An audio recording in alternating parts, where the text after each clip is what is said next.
கருவாடு கார கருவாட்டில் ஒரு மாதிரி குழம்பு செஞ்சு பார்த்தீங்கன்னா அவ்வளோ சூப்பராக இருக்குங்க. மண்டையும் வாழையும் வெட்டி போட்டு சுடுதலில் போட்டு வைங்க. வெங்காயம், தக்காளி, கத்திரிக்காய், புளி, பூண்டு எடுத்து வச்சுக்கோங்க. புளியை நல்லா ஊற வச்சுக்கோங்க.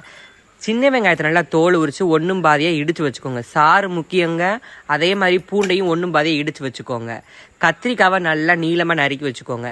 சட்டியில் தாராளமாக எண்ணெய் சேர்த்து கடுகு, வெந்தயம், ஜீரகம் போட்டு நல்லா பொரிய விடுங்க.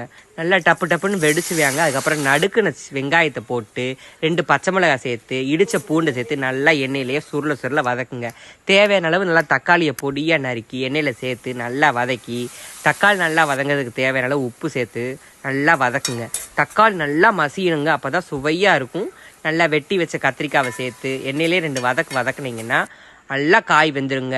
மல்லித்தூள், ஜீரகத்தூள், மிளகாத்தூள், மஞ்சத்தூள் சேர்த்து மீன் குழம்பு மசாலா போட்டுக்கோங்க. அது அவ்வளோ சூப்பராக சுவையாக இருக்கும். நல்லா எண்ணெயிலே வதக்குனீங்கன்னா எண்ணெய் பிரிஞ்சு வருங்க.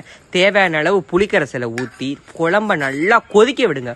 கொதிக்கிற குழம்பு பக்கத்து வீட்டு வரைக்கும் மணக்குங்க.